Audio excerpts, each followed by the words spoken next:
The world is on fire. The kingdom is broken. The earth is choked with red dust. The very air is foul to breathe. And young Bee is on the run. Tired, cold and hungry, she had been running for days. The first she knew of the raiders was the smoke rising from beyond her hill. She'd been out gathering firewood, lost in her daydreams as usual, not heeding the warnings as usual. But it was her who survived, when all that she'd known and loved had been reduced to smouldering ruins. She returned to her village in devastation to see blackened, twisted bodies amongst the smoke. But still there were signs of life. The raiders were still there with their masks and cloaks and guns, and so she fled. Fled for her life, fled in fear, fled in terror. She felt if she ran far enough and fast enough, she would be able to outrun them, outrun her pain. But her heart was now like a black stone. And so she fell to her knees in the red dust. She could run no farther. She felt so alone there, in that gathering gloom. No one was to be trusted. The stranger was the enemy. Nowhere was safe. But then she heard, in the distance, coming closer, an eerie singing. There were 3 ravens on a tree.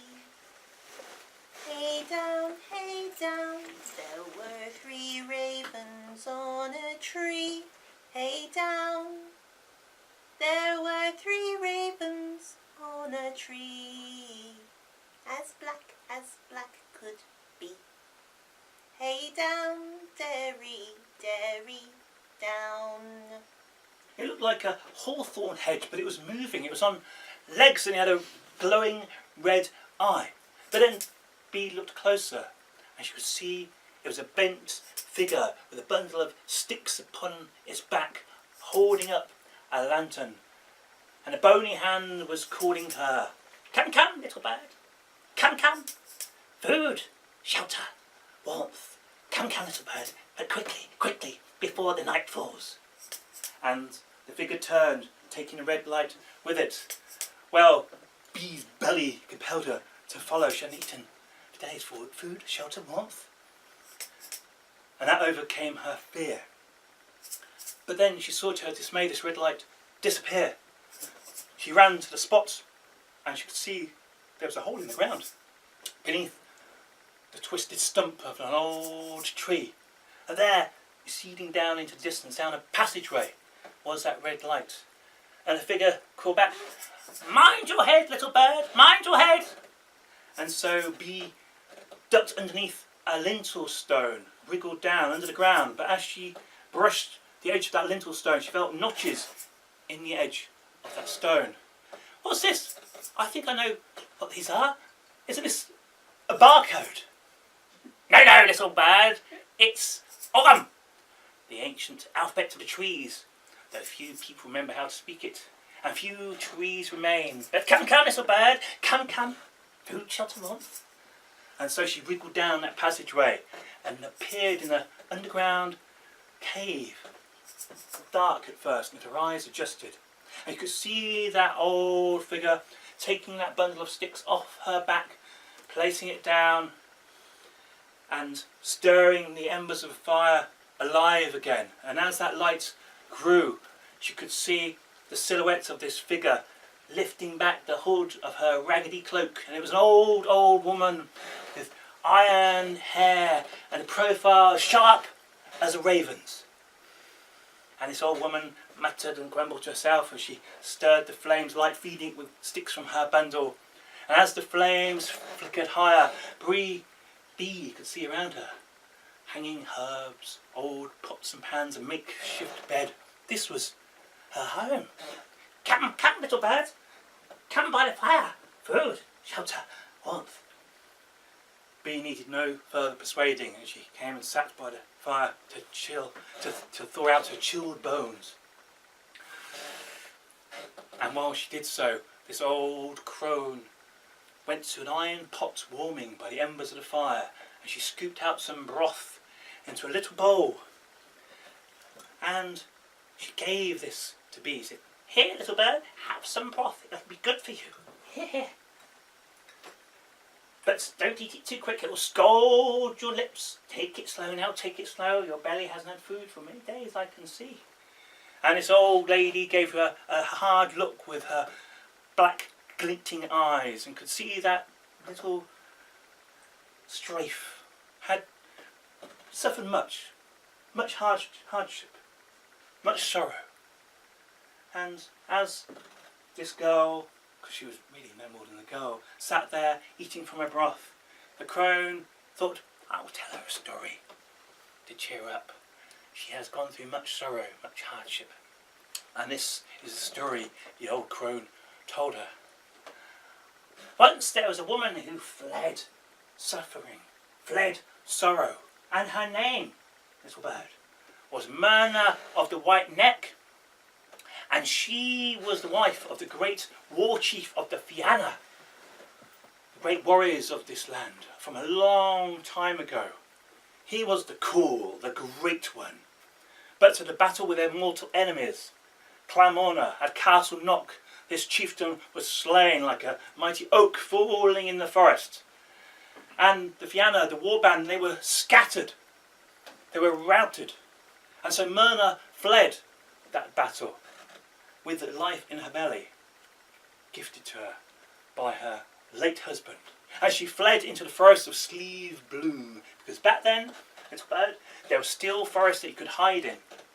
And there she hid out, and there she gave birth to a baby boy. So beautiful, so pale, with skin like moonlight, hair like spun gold, and eyes as pink as berry, a strange and wonderful child. She called Demna. Well, she knew that because Clanmorna, their enemies, were still searching for them, for any of the survivors of that battle, she would never be safe. Her child would never be safe while she was there, because they would want to kill her. They would want to kill the cool's heir. And so, although it broke her heart, she gave her child into the safekeeping of two women of the forest, two wise women. And she blessed her child, and she left. She left Sleeve Bloom to drive away the enemies, to lure them away from that place. And it is said that eventually she remarried to the King of Kerry for purely practical reasons. That is another story. Meanwhile, that young child grew, and those two women could see he was a wondrous child. And because of the paleness of his skin and his hair and his pink eyes, they called him Finn, meaning the white one, the pale one. And as he grew in limb, he grew in curiosity. He wanted to know about his ma and his pa, and about the Fianna and their great battles. And he soaked up everything that the old women knew of the Fianna, about their great treasure, the crane skin bag, in which was contained the 13 treasures of Britain. And this had been stolen at that battle, at the Battle of Castle Knock by Clanmorna. And now it's been kept in their stronghold, a place called Rath Luachar, by their treasurer, who was called Leah. And so young Finn said, "I will win back this treasure. I will win back the honour, the glory of the Fianna. We will defeat our enemies." And before they could stop him, he left, even though he was a mere slip of a lad. He slipped away. And he found the stronghold of Clanmorna, Rath Luachar. And because he was a slip of a lad, he slipped in there. Nobody gave him the time of day, unless he was under their feet, and then they would cuff him out of the way. But while they were feasting in the mead hall, then he slipped around the back, and he found the treasure house. And there, through a crack in the door, he could see Leah, the treasurer, taking out the treasures of the crane skin bag, one by one, holding them up to the flickering torchlight, polishing them a bit, and putting them back in the bag one by one.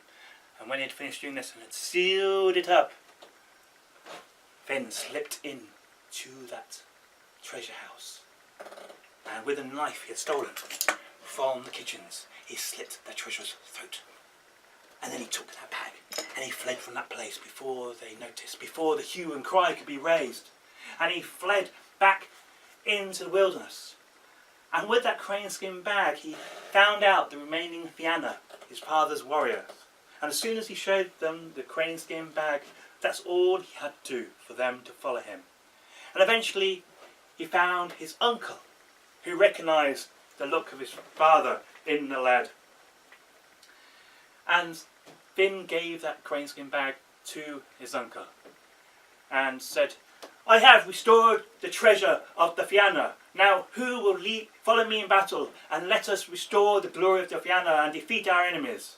And as one they raised their weapons and they cried out the name of that lad, the true name of that lad, Finn McCall, for was he not his father's son? But afterwards, the uncle took him to one side and said, you need more than strength of limb to win a battle, young lad. You need strength of mind as well, strength of wit. So this I advise you.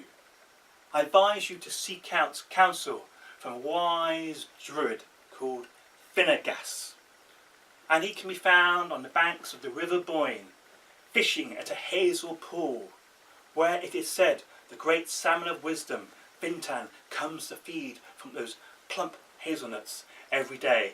And this druid Finnegas has been hunting this fish for a long, long time to imbibe of its wisdom. If anybody could teach you well, then it would be this man, Finnegas. Seek him out. Learn some wisdom, lad, and then come back when you're ready to lead the men. And so Finn agreed to do this, and off he set. And he found the Boyne Valley, and he followed the winding River Boyne until he found the hazel pool. A pool of beautiful water surrounded by hazel trees. And from those hazel trees now and again plopped the plump hazelnuts, creating concentric circles which intersected in a mesmerising way. And watching this, mesmerised, was Finnegas the druid, perched over the pool like a heron with a spear, gazing at the waters, at the rings of circles, going on and on and on. And young Finn, he came up and he but the old man was hypnotised, he was concentrating, and so Finn coughed again, and the old man, he threw down his spear and said, Insufferable youth, can you not see I'm busy, I'm working, I'm trying to catch Fintan the salmon of wisdom, and you've disturbed me, now go away. Well, Finn, he didn't go away, he stood there and he waited while the old man carried on fishing. And the boy just stayed there and said, What is it? Mighty druid, wise sage, teach me your wisdom so I can become a great leader one day. Not go away. But Finn persisted. He said, Teach me, please. I've come a long way. I need to learn your wisdom. Well, Finnegas thought about this. He thought every time he needed to go away to tend to his mortal needs, that wily fish, Fintan, he came up and he ate of those plump hazelnuts. So maybe if he didn't have to go away and fetch firewood and scrub his pots and darn his socks, maybe he would catch that fish sooner. And so he thought, all right then, all right, young lad, I'll teach you some wisdom. The first thing I will instruct you to do is this: fetch some firewood, scrub my pots, darn my socks. And so this is what Finn had to do every day. And soon he started to get a bit bored of all this. When was he going to learn some wisdom from this man, this strange old man with his funny ways, his obsession with fishing for one particular fish? But one day while Finn was gathering firewood, he heard a cry of joy, a great whoop. And he threw down his sticks and he ran to the hazel grove, and there he saw the old man dancing around, lifting up the threadbare hem of his robe, showing his bony knees. He said, I caught him! I caught him! I caught that fish! I caught you, so I have, Fintan, so I have. There you are, on the floor, flapping about, gasping for air, but I caught you in the end, didn't I so? What you can do about that now, eh? Quick, lad, gather some firewood, light a fire, cook the fish, but do not eat of its flesh. Oh no, that is only for me, the likes of me, not for the likes of you. Remember, do not eat of its flesh. And so Finn, he gathered some firewood, he prepared a fire, and he started to cook the fish on a spit over those flames. And as he turned that fish, that mighty salmon, and it was a big salmon, looked at him with its glassy eye, and in that look seemed to contain all the wisdom and sorrow of the world, and it seemed as though that fish knew this was exactly what should have happened. This was the way of things. And while that fish turned on that spit, a blister arose upon its rainbow scales, and without thinking, young Finn McCool, he burst that blister with his thumb, scolding his thumb, and without thinking, he placed it into his mouth. And all of a sudden, all the lights went on in his head. Bing! And he realised he had received all the imbas distilled in that blister of flesh, all the wisdom meant for Finnegas. But it didn't take a genius to work out that Finnegas, the druid, would be furious when he found out that Finn had partaken of that forbidden flesh. And so he finished cooking that fish, and he prepared it grand, he did. He made some nice fat chips, and he got some mushy peas and a bit of tartar sauce, a nice slice of lemon, a bit of salt and vinegar, and he took it to Finnegas and laid it before him. And when Finnegas looked at that fish, he knew straight away what had happened. He looked at the fish, he looked at the boy, he looked at the fish, he looked at the boy, and he went bright white, and then red, and then purple, and then red and white, and then he started to shake, and he started to weep, and he started to howl with laughter, and he fell over, collapsing upon the floor in fits of laughter. And when he finally composed himself, he got to his feet, and he said, "Eat that fish, boy. It was meant for you all along. I can see that now. You were meant to have that imbas, that wisdom. Eat it all up now, and you'll become the wisest of leaders. And go back and follow your star." And that's exactly what young Finn did, becoming the greatest hero that Erin had ever known.